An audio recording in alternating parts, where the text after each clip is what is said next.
Hello, everybody. I'm so honored you're joining me. I am Nicholas Snow, and this is the premiere of the fall season of PromoHomo.TV. This summer, with 33 episodes, PromoHomo.TV expanded into a full-fledged broadcast network with 5 different series. I like to call this series, well, it is called Higher Powered, but I like to call it groundbreaking, and I think it is groundbreaking. Higher Powered features stories of experience, strength, and hope, infusing infinite views of spirituality and purpose.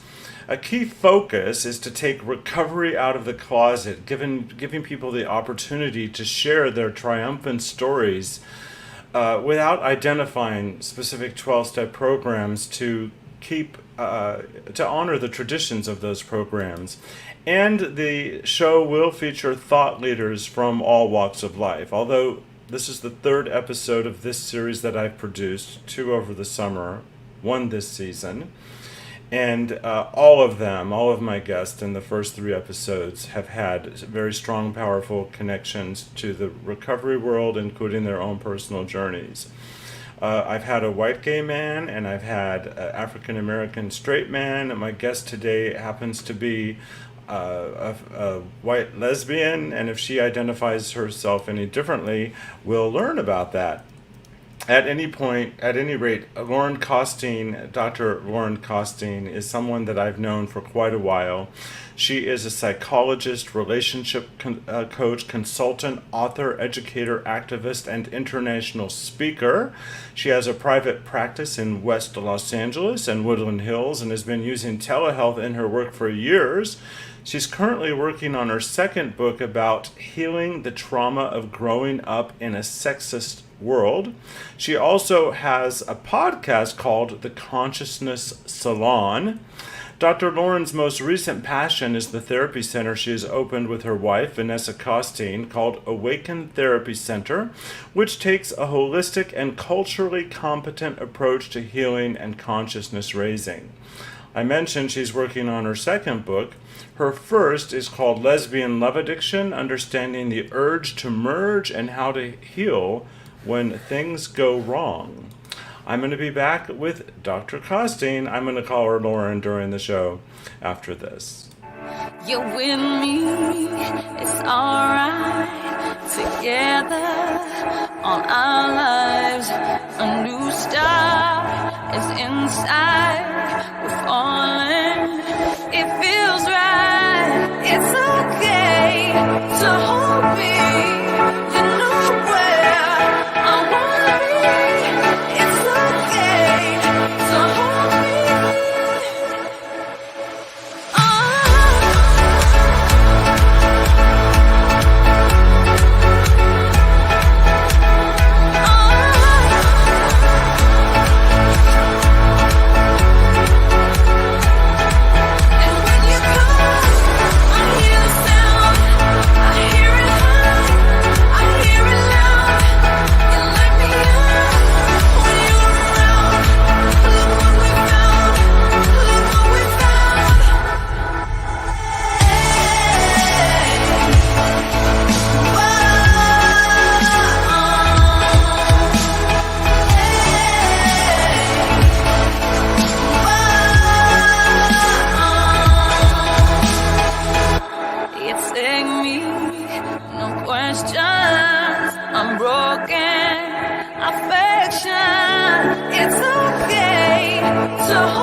So as you saw in my new opening, I have a new theme song. I hope you like it. And also, there's multiple ways that you can help PromoHomo.TV. One of them is simply share your favorite broadcast with all of your friends and social media. And I launched a new Patreon account this week, and if you want to sign up there, you're welcome to. There's a message on the screen about that, and there's advertising opportunities around all of my shows. But enough about that. I'm going to spend the next year at least doing this with or without your support. But with your support, let's do it more than a year. So we're in the middle of a pandemic. I don't need to tell you that, but I personally have been a bit stressed out, and I'm sure you have been too. And for those of us in recovery, a whole other layer of challenges come up, especially if we are in fellowships where getting together with people has been one of the ways that we have stayed alive. There are so many things that I'm going to be able to talk about with Lauren today, and I'm just going to bring her on and welcome her. Hello, Lauren. How are you? Hi, great. How are you? Good. It's so nice to welcome you back to my show. It's so great to be here. The first time you were on my show was years ago, and it was a very different scene. I like Yeah. to feel like the show has evolved a bit. Yeah, well, and of course we were in person that time too. So Yes, that's true. You know, that's one of the things that that's one of the things that has changed a lot. a Now, lot. at Awaken Therapy Center, your team explains, you basically inquire and you say, perhaps you are struggling, you feel down, lonely, unsatisfied, and the person you are doesn't make you happy. Perhaps you're searching for more meaning, honesty, and truth in the way you live. Perhaps you're finding it hard to maintain healthy and satisfying relationships with the people around you. No matter what is going on, we will find ways to work through your problems together, to understand them deeply, to challenge them constructively, and to move forward peacefully. How beautiful is that? Thank you. Yeah, I really we gave a lot of thought to that because we wanted to speak to everybody, and there's so many people are struggling with different things. So I want to speak to all the ways that we work with folks and help them not only get through what they may be struggling with, or dealing with whatever it is, like to thrive, to start really to love yourself, enjoy your life, feel what I really like to say is a lot of inner peace, a lot of inner freedom, like a sense of liberation. So, Well, I know that when someone is looking for a therapist, I see a therapist every week through the mental health department at Desert AIDS Project, and I swear by it. My whole take is that when I'm in therapy, I don't need a therapist. It's when I don't have a therapist, I need my therapist. I know it's like everything goes great when I'm with my therapist on a regular basis, and when it isn't, then that's kind of my story. But I that's know so that. well said, though, Nicholas. That's like perfect, Oh well, thank you. because it's the kind of thing that folks who don't take their meds, right? It's like they're taking their meds, they feel great. Oh, I don't need these meds. I feel really good. So they stop taking the meds. It's the same thing. It's like, oh, the therapy's great. I don't need therapy. I'm doing really well. Yeah, that's why you're doing really well, is because you're in therapy. Well, and one of the things, because it relates to what you were just talking about, is in therapy I've learned, all right, my depression when it happens is not chemical; it's situational. Yeah, So I don't need medication to deal with my depression. right, I just need to know what action to take and how to move through it, and a whole variety of tools. right. That makes sense. That's really So great.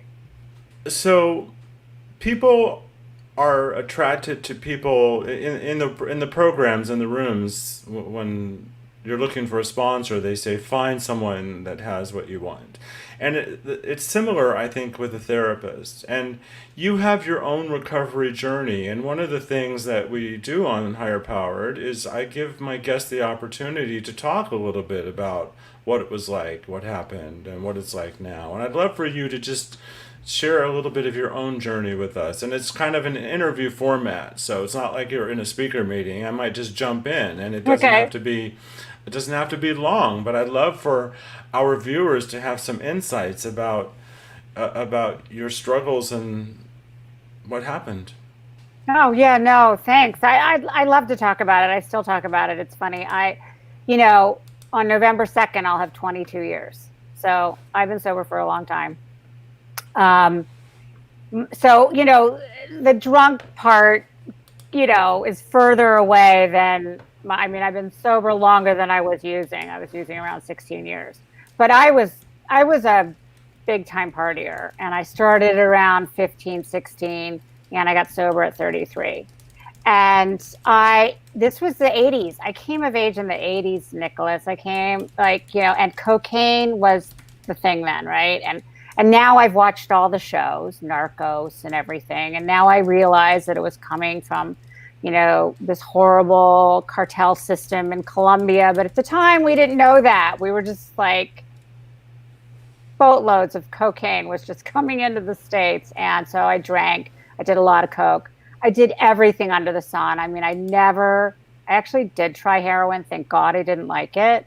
I was really much of an upper person, or a hallucinogenic. Like, I loved ecstasy, and I did LSD, and I did mushrooms. Like, I just wanted to get into altered states, have expansive experiences, but I could not stop. So I couldn't just do that and have an interesting experience and stop. I was the type of person, if I had one sip of alcohol, I was going to drink till I passed out. How old were you when you first started something? I think the first time I had a sip of alcohol was 14. I started getting access to it regularly once I started high school around 15. And I had my first Me Too movement in 15 not because of alcohol, but because of the world that we live in. But me drinking didn't help. I'm not blaming myself. I'm just saying that didn't help, right? I was also not aware of my surroundings when I was using. I was not aware that it was a dangerous world either. I kind of came into the world thinking everyone's to be trusted. That's been a big part of my journey as well. And that's not been my experience, especially when I was out there. I was very sort of in a very risky way, passive suicide.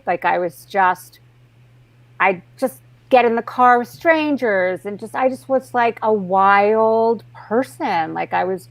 It was very dangerous. I've been arrested in other countries. I was arrested in Korea. I've been arrested in Mexico. I was arrested in college a couple times.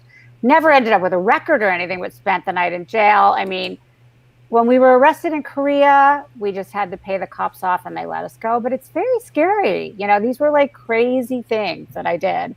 And all of my relationships were very fueled by alcohol. So there could be abuse in those as well.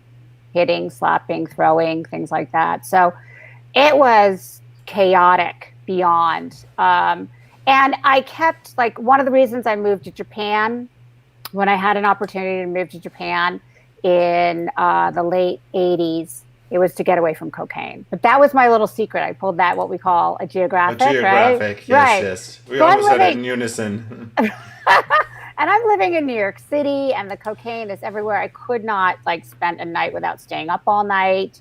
And I was just, it was breaking me down. It was wearing me down. And a friend of mine who I'd modeled with in college called me. She's like, I'm in Japan. I'm doing really well here. It's a great opportunity. Get over here. And I thought, I've heard there's no drugs in Japan. This is what I said to myself, right? I heard there's no drugs in Japan, because that was the word on the street of the day. So I went, and it worked. I mean, of course I found cocaine, but it wasn't. And there were drugs in Japan. Of course, I found them. I just want to stop you for a second, because we're live, and if people are watching live, they can comment on the screen, and I can put their comments on screen. And I do have a friend of mine, Shabana, watching, and I don't know what country she's in right now, but she's on the other side of the world, I'm pretty sure. And then Hi, Sean Shabana. says hello. And Hi, if anybody Sean. else is watching and you have a question or comment for Lauren while we're live, then I can put them on the screen. So you found out there were drugs in Korea. Yeah, there was drugs in Japan. It was Japan. Japan. I juxtaposed them. Yeah, but it wasn't as easy. So it got a lot better, and it really got me off the cocaine train, thank God. And so eventually I did move back to the States, and the drinking continued. And I hit what I would call an emotional bottom. I didn't end up in, I eventually lost my job. I think I got laid off, but my performance was bad. My attitude was bad. I was drinking 4 nights a week. I mean, it was bad.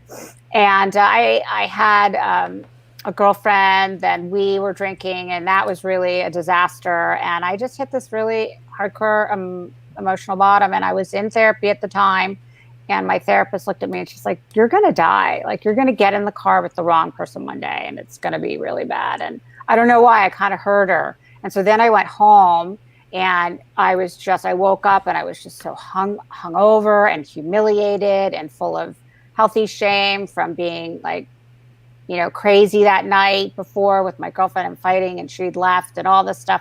And I woke up and literally I had this incredible spiritual experience where it's like this part inside of myself opened up.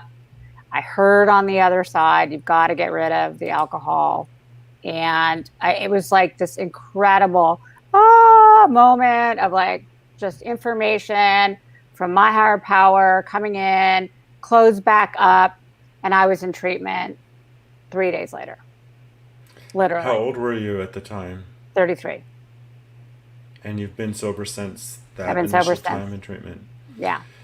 So one of the things that you talked about was the combination of drugs and alcohol. And I know you've written a book about sex addiction, so I imagine that was a part of your own story as well? Yeah. So I like to say that I'm an addict of the highest order. I mean, I have wrestled with everything. I have wrestled with food. I've wrestled with workaholism. Once I got sober, I was a workaholic for like at least 20 years. I like to say I have all of it-ism. I have all of it-ism, except for gambling. I'm not a gambler. Well, I haven't gambled and I don't have drugs in my story, but I can qualify around food, sex, money, beverages, relationships, and the combination of all of those in some sort of hurricane. Yes, exactly. And me too. So, and the workaholism was really hardcore. Shopping I can do when I'm really manic and stressed out and anxious. Food off and on for a long, long time. Anything, So each one of them I've been working on, but the love addiction got really, really bad. And I hit a major bottom in that. And that took a very long time. That was well into my sobriety. I didn't get that till about in my 40s.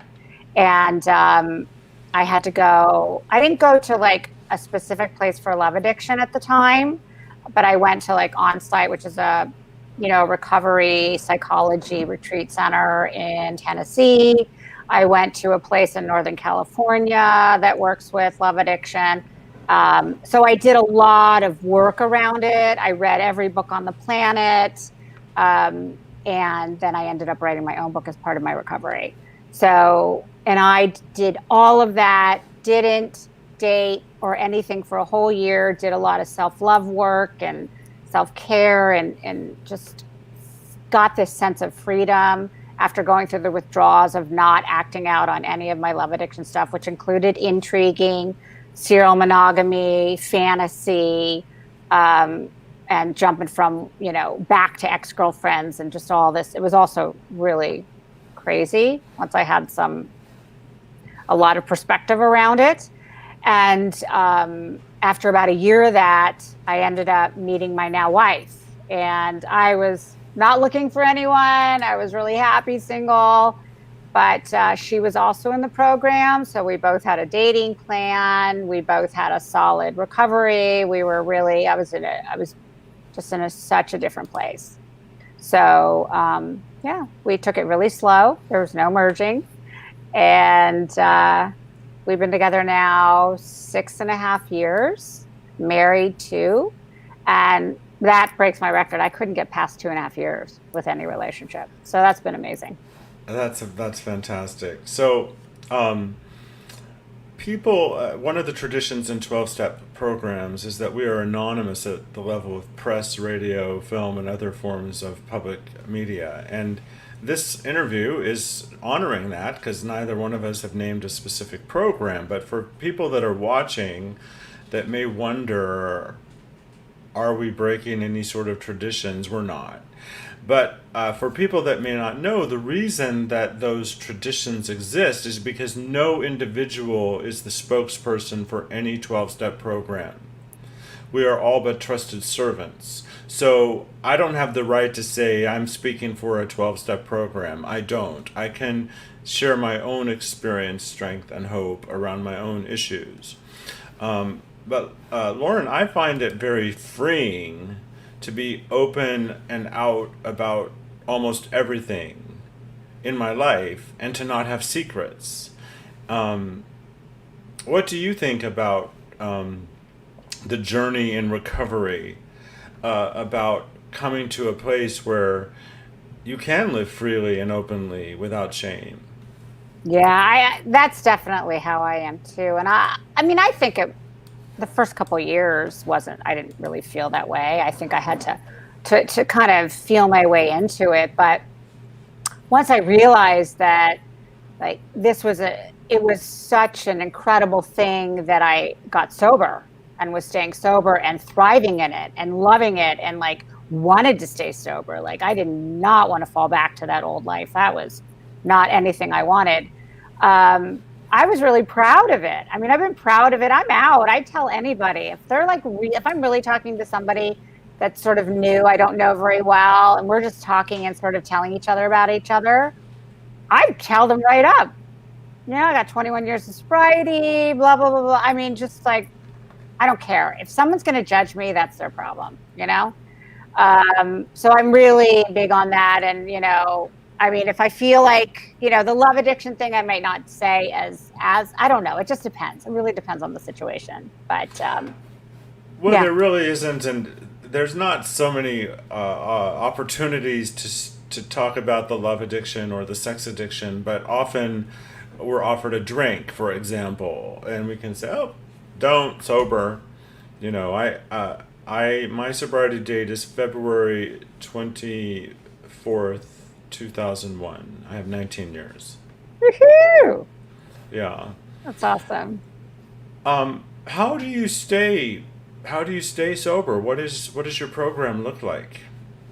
So I've been involved in recovery for this entire time. I've also, Nicholas, been doing deep inner work since I got sober. So I've almost always been in some form of therapy. I also went and got my Ph.D. in psychology. So I ended up studying it for a very long time and devoured it. Like, I love it. I can't get enough. So I'm constantly reading and taking in new material and learning new concepts. And, I'm all about evolving, right? And awakening. And that's the path I walk.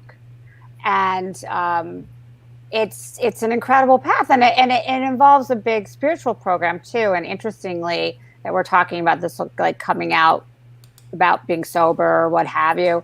Like, I'm recently coming out more about how spiritual I am and infusing that into the Awaken Center. That is something that I have not been that comfortable talking about as a clinical psychologist, which is a very traditional route of psychology.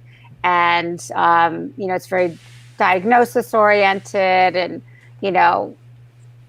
a lot of the doctoral programs are not very spiritual, very clinical, very, research oriented and things like that. So for me, what happened is a couple things. People who are very spiritual end up in my practice. They just do. So I end up having all these incredible conversations with them, supporting them in the ways that I can, making it really safe for them to talk about whatever spiritual spiritual things that they're into. And I realized, like, why am I not out about this? These are the clients I want to work with. This is the clients I want to bring to the center. Like, I love working with folks that are psychologically minded, into inner work, into growing and evolving and becoming the best person they can, and also into some sort of spiritual program. Just all of it coming together is an incredible combination that keeps you not only healthy, but thriving, and really becoming, living your best life, really. And that's how I do it. I mean, that's really how I do it.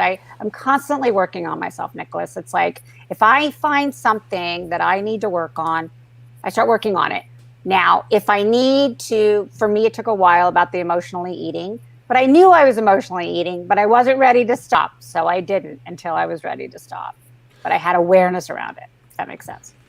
Sure, I understand completely. I actually came into the beverage program after being in a food program. And it was working in the food program where I connected the dots, and I thought, oh, I'm the same alcoholic that's been pervasive in my family. Oh, One of the things wow. that I love about 12-step programs are you can have any number of people who have all different views of what a higher power is, or even no higher power. And I like to say that me plus you is a power greater than myself. Yes, very much so. Although I do also have a strong sense of spirituality and connectedness to a metaphysical being that or entity or energy or whatever you want to call it, that connects us all. So that's very much a part of my own experience. But I love it. You know, just think if the world needed to follow the 12 traditions, there would probably be no war, right? Yeah, I know. I think the whole world needs to be doing inner work on some level, I'd like honestly. to I'd like to dive further into that, because whether our viewers right now are dealing with issues around addiction and recovery, the whole world is dealing with a pandemic, and this time in our history is going to magnify, without conscious intervention by ourselves in our own lives or with the support of others. It's going to magnify all the darkness and disconnection and fragmentation that might exist within us. So that now is more important than ever for people to benefit from knowledge about inner work. Yeah, I think also, and this is not to in any way sort of minimize the folks that are suffering either economically, their job is gone for now, or their family health has been suffering from this. Like, I am very cognizant and aware of that. At the same time, I think the universe throws us things at times as opportunities, right? To wake up, really, to evolve. And this is a big one. And for me, I was very aware of how busy I was until this thing hit. I was running around in circles, as I can do if I'm not careful. And I was juggling this and juggling that and doing this and scheduling talks in Florida and this and that. And I was feeling overwhelmed. I mean, overwhelmed, but still trying to figure out how to do it all. And then this thing hit out of nowhere for most of us, right? Because I was in the denial. I was not in the one, my wife and I were not in the ones that had racked up all the toilet paper. We were like running out of toilet paper. So, because I was like, what's going on? Anyway, the point is, this thing hit, and I was like, initially, I was full of anxiety. My anxiety exploded, and I had to get rid of caffeine. I couldn't have coffee in the morning. I have this coffee substitute that tastes really good because I like a warm drink in the morning. And I had to do that for weeks because I could not handle anything that was going to up my anxiety. So I was I'm really very feeling glad I it. have not had to give up coffee in my life. I'm just very happy about that. Yeah, that's hard. But thankfully, there's this thing called dandelion something, and it's delicious. But anyway, the point is, I got a lot of anxiety from this. I was feeling the world's anxiety. I was feeling my own anxiety. Going to the grocery store was scary. I mean, the whole 9 yards, right? But we locked down. We didn't go anywhere except for the grocery store for like, I don't know what, 3 months or something. But I continued working. At the same time, my practice just exploded. I mean, all of us therapists have been working really hard during this. And it was a lot, but I also saw the silver lining because I didn't have to go to those board meetings anymore. I didn't have to go do any presentations. There was a lot of things that were suddenly gone. I was doing all these book readings, gone. And I was like, wow, this is great. Like, I have an excuse to say, I mean, I can go. So I started a spiritual book club with my wife, and we meet with some friends every week over Zoom, and we read different books, and it's been incredible. And also what happened is I doubled down on my meditation practice. So that's a tool for me that's essential. That's not like a choice. That's like a meeting. It's like I have to meditate. I have to go to some meetings. I have to do my therapy. I have to do my inner work. I have to look at what's going on inside of my psyche and work on it and try to manage my emotions, my triggers, things that are making me crazy, so that I can, continue to evolve. That's my goal. I mean, I'm really, really dedicated and interested in that. And this has been an incredible opportunity, honestly. So I see that for the world as well. Like, whatever this is kicking up for people, here's an opportunity to do something about it, right? To do the inner work, to look inside, because ultimately at the end of the day, and I don't want to get too preachy, but at the end of the day, inner peace is our responsibility, right? And when you start looking at the craziness in the world and the people that are not conscious and are sort of acting out, whether it's social media or wherever it is, that's people that are not kind of staying conscious or holding on and managing their emotions. I mean, I think we see this all the time with the fights on social media and stuff like that. So I think there's so much opportunity here to really do the work and find a way to be happier with yourself. I really believe that I'm going to make this the same size on the screen. I really believe that we get messages and that we can learn to follow them. And a couple of months before the pandemic, I actually unfriended all 4,000 people on Facebook, including you, by the way. Oh, okay. Everybody. I unfriended all 4,000 people on Facebook, and I consciously moved over to my public page that has around 7,500 people on it. So I wasn't completely disconnecting from everybody. I was making a conscious decision to just focus in a different area.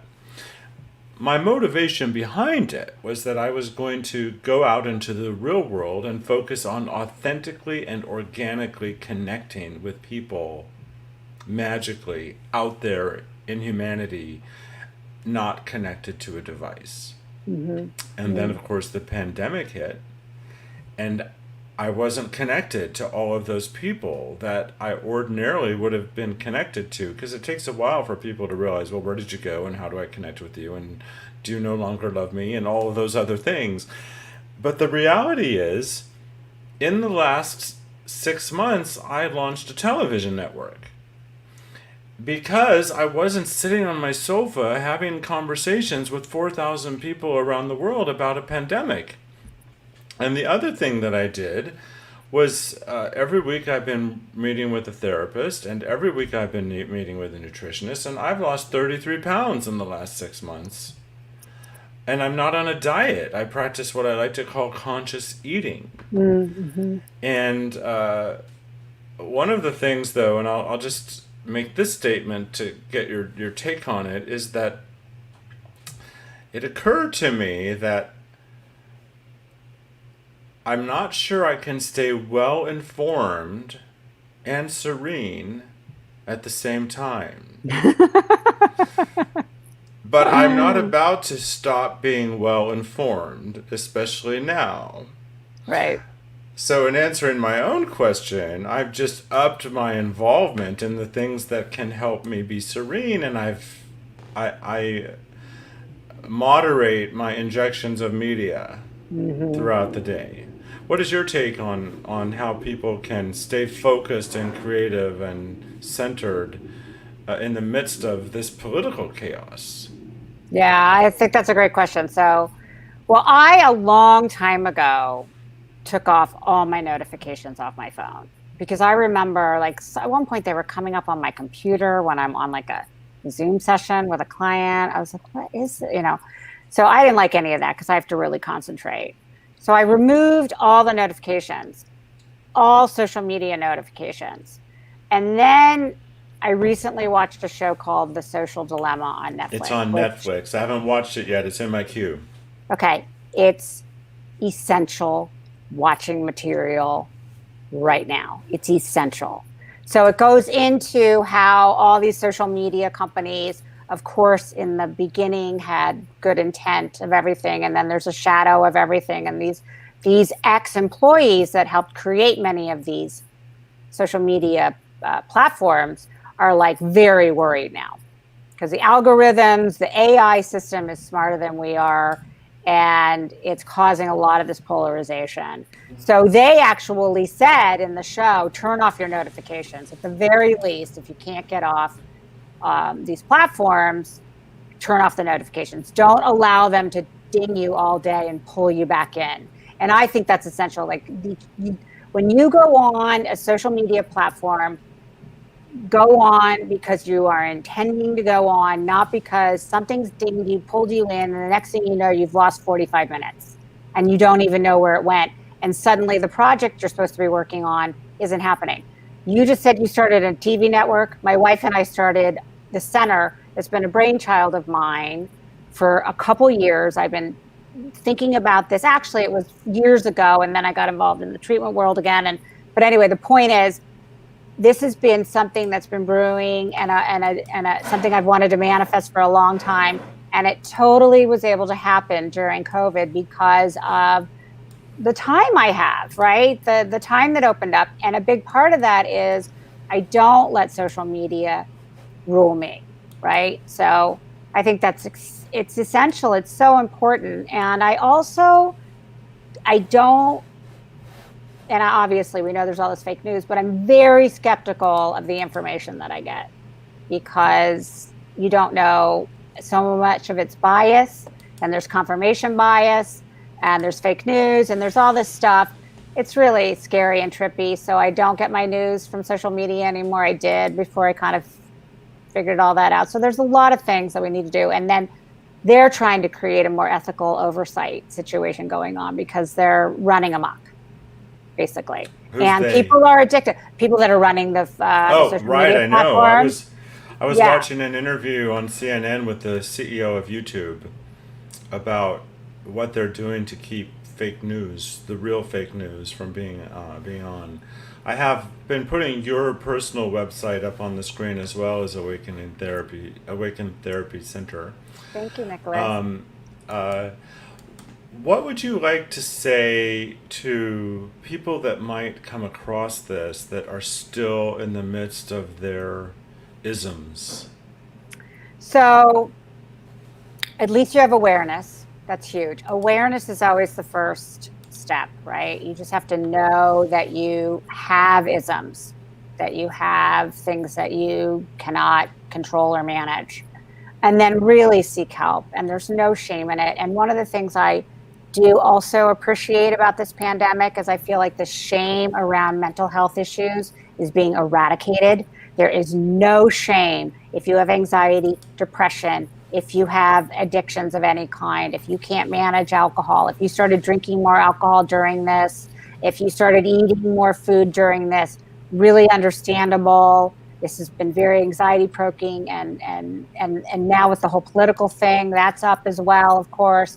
So just get help, ask for a reference or go on my website. We will be happy to help you find some help. I mean, there's a lot of us out there that are there to help, and just get some advice and guidance outside of yourself and also your friends. Friends are wonderful. I couldn't survive without my sacred circle of friends, but I also need a team of people that are trained and educated to help me navigate this life. You know me a little bit, so this may not surprise you, but one of the reasons I've ended up doing this kind of work is because I'm basically afraid of people. So I can speak to anybody for any reason, even in person, if I have a camera and it's in my role as a journalist. But if I go into a crowded room and I'm not there in some official capacity, I'm not going to walk across the room and say hello to a cute guy. I'm going to stay there in the corner. And when I was not in recovery, I would head for the buffet or the vodka cranberries just to feel okay to be there. So, one of the things that I found transformative in my own life is within the rooms, I would say, the truth is, I'm afraid of all of you. Right, exactly. Just naming it. Which people can't wrap their head around, you know. They wouldn't expect the PromoHomo to be afraid of people, and a lot of this is historical because I have grown a lot in these areas, but having places, whether it's therapy or in a 12-step recovery program or with your close friends or in your spiritual group or in an overlapping of all of these things, we're all on a journey, you know, and Yeah, it doesn't end until it ends. that's You right. know, so it's like it's never too late to have a happy childhood, as they say. Well, maybe it is, but it's never too late to become a happier person. Well, you want to know my interpretation of the happier childhood piece? Yes, I do. Okay. So, most of us who had traumatic childhoods or had parents that were narcissistic or just didn't understand us or whatever happened to us, right? Molested, abuse, etc. That's trauma always stays forefront and center until it's healed, right? So you start healing it. You know, I've done a lot of EMDR and things like that around my trauma. All of that. What does that stand for people that don't So know? EMDR stands for eye movement rapid desensitization, and it is a technique that literally moves the stuck energy of trauma it stays stuck in the body. It's called the body keeps the score, and it literally feels like in the body that the trauma that happened to you was yesterday. It has no sense of time. It stays stuck in there, and you can have flashbacks, you can have fears, you know, you can project a lot of things onto people that is really your own stuff. When that gets moved and healed and moved around and kind of dissipated and transmuted and outside of you, suddenly you can start remembering the good memories of your childhood, the things that did happen that were good. And suddenly you can go, oh, I had moments of a happy childhood, actually. So that's one of my interpretations of it. I love that.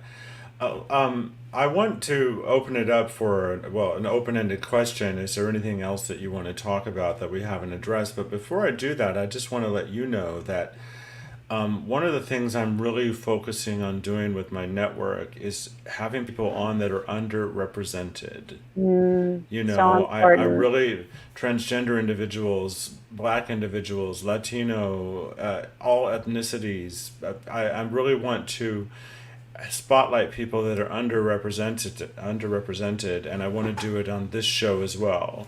So, if in your personal life and any of those viewers who are out there, if you think that you know someone that would be right for this show or any of my shows, if you go to PromoHomo.TV and you click on the programming tab in the sub menu, there's information on how to submit people to the shows. But Lauren, if you know of people in general that you feel would be a good fit for Higher Powered, by all means, refer them to me. Absolutely, I will. Yeah, I'm already, my head's thinking about Thank it. you.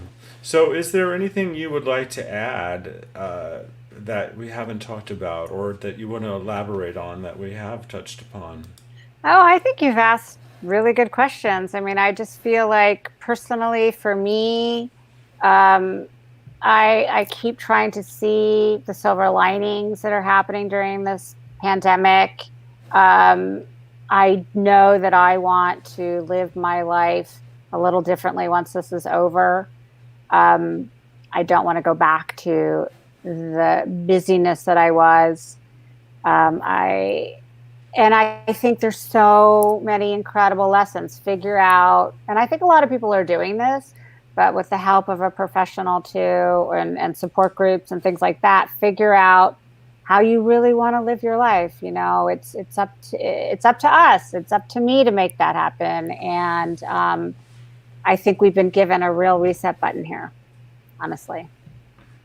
I would agree with you. I'm going to put up both of your websites again, awakentherapycenter.com and drlaurencostine.com. So how do those websites take people to different experiences, or is now Dr. Lauren Costine basically integrated into Awaken Therapy Center? Well, no, I'm keeping that just because I've had it for whatever, 15 years, however long we've had websites, right? So I'm keeping it because people still might look me up if they, come to a talk or something, or hear about me or what have you. But on both of them, you can get a free offer as well. Like I have a really cool self-care toolkit that I designed. So you can go on there and get your free toolkit. And then you can kind of look around the websites and see if you're interested in working with us or working, with me or what have you. So it's just fun. Go through there. We have a lot of information on the website as well. And on both of them, I have a lot of blogs. So what I've been doing for years, along with the podcast, is I've written a lot of blogs over the year. I send out a blog a month.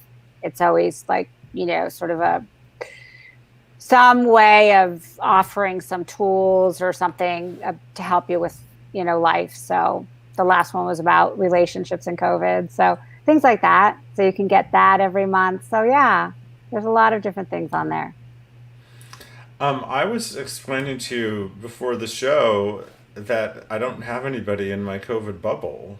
I know. And so it's like, and I just haven't been willing to take the necessary risk to have anybody in my COVID bubble, because I'm 58 years old and I'm living with HIV. Right.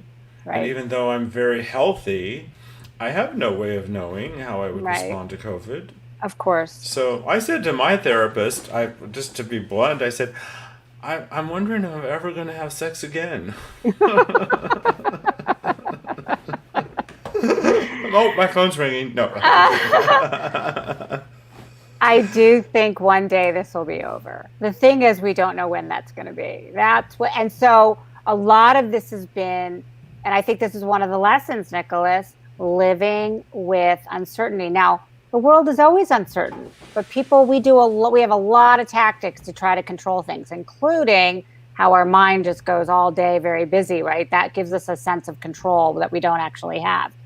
This pandemic has given us this opportunity to sit there and go, I have to live with a lot of uncertainty. How am I going to learn how to do that? It's an incredible lesson, but it will go back one day, but we don't know when.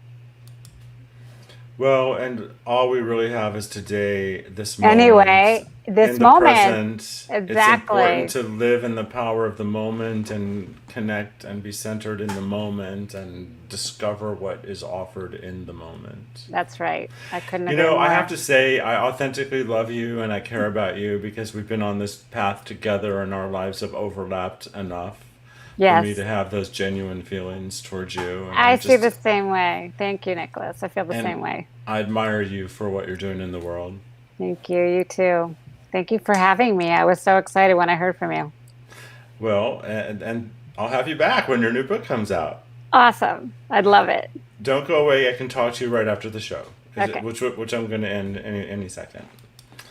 For those of you watching at home, thank you for watching. HIGHRPOWRD is one of 5 shows on the PromoHomo.TV network. You can find them all at PromoHomo.TV and express the truth of your life to the people whom you influence. Because silence does equal death and action does equal life. Be who you are. You're with me, it's alright. Together, all our lives, a new star is inside.